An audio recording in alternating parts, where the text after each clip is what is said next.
చంద్రబాబు నాయుడు గారు మొన్నే అసెంబ్లీ సమావేశాల్లో శుద్ధపోసల్లే అసలు మామూలుగా మాట్లాడలా. ఏమని, నా హెరిటేజ్కి సంబంధించి నేను ఎప్పుడు ప్రత్యక్షంగా కానీ పరోక్షంగా కానీ ఈ ప్రభుత్వంలో లేదా అంతకుముందు గడిచిన ప్రభుత్వాల్లో కానీ ఎప్పుడూ ప్రభుత్వం ద్వారా ఏం మేము తీసుకోలేదు అని చెప్పి పచ్చి అబద్ధాలు నిండు అసెంబ్లీ సాక్షిగా ఆడాడు.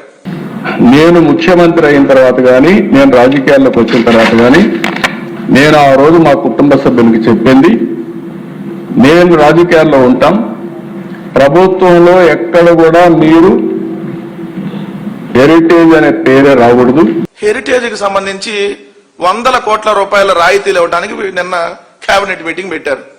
మొత్తం ఎంటైర్ నిన్న కేబినెట్ సారాంశం ఏంటంటే అర్జెంటుగా హెరిటేజ్కి ఉగాది కానుక ఇవ్వాలి. ఆంధ్రప్రదేశ్ రాష్ట్ర ప్రజలకి రంజాన్ తోఫా లేదు, సంక్రాంతి కానుకలు లేవు, రోజు బాదుడే బాదుడు ఉంది. కానీ హెరిటేజ్కి మాత్రం అర్జెంటుగా ఉగాది కానుక ఇచ్చేయాలని చెప్పి నిన్న కేబినెట్ మీటింగ్ పెట్టినట్టుగా కనపడుతుంది. ఎందుకంటే నిన్న మీరు చూస్తే కేబినెట్లో నిన్న హెరిటేజ్కి వాళ్ళు ఇచ్చినటువంటి రాయితీలు, హెరిటేజ్ ఏమన్నా 100 ఉద్యోగాలు 1000 ఉద్యోగాలు ఏమన్నా ఇస్తుందా? ఇస్తే నిజంగా మనం రాయితీలు ఇచ్చినా తప్పలేదు కదా అని అనుకుంటే వాళ్ళు పెట్టినటువంటిది ఒకసారి చూడండి. ఇది నిన్న ఎజెండాలో 26వ అంశం, లాస్ట్ అంశం. ఈ అంశానికి సంబంధించి మీరు చూస్తే ఇక్కడే క్లియర్ గా వాళ్ళు ఎన్ని ఉద్యోగాలు ఇస్తున్నారు, ఏదైతే ఎంత పెట్టుబడి, ఎన్ని ఉద్యోగాలు, ఎంత ప్రభుత్వం తరపున వాళ్ళు లబ్ధి పొందుతున్నారు అనేది దీంట్లో ఉంటది. ఏంటి ఇది సారాంశం?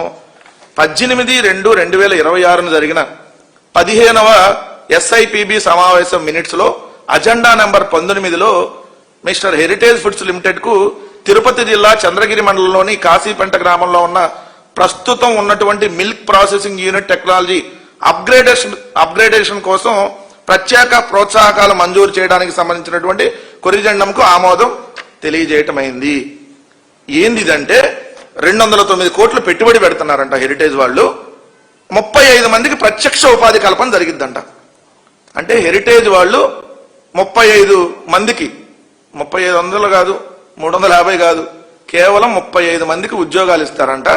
ఈ 35 మందికి ఉద్యోగాలు ఇవ్వటం కోసం మన ఆంధ్రప్రదేశ్ రాష్ట్ర ప్రభుత్వం వాళ్ళకి ఎంత ఇస్తుంది అని చూస్తే యూనిట్ కరెంటుకి రూపాయి చొప్పున రాయితీ, దాంతో పాటు 5 సంవత్సరాల పాటు స్టేట్ జిఎస్టీ తీసేస్తుంది. స్టేట్ జిఎస్టీ అంటే దాదాపు 100 కోట్లకు పైగా. ఇచ్చేది 35 ఉద్యోగాలు.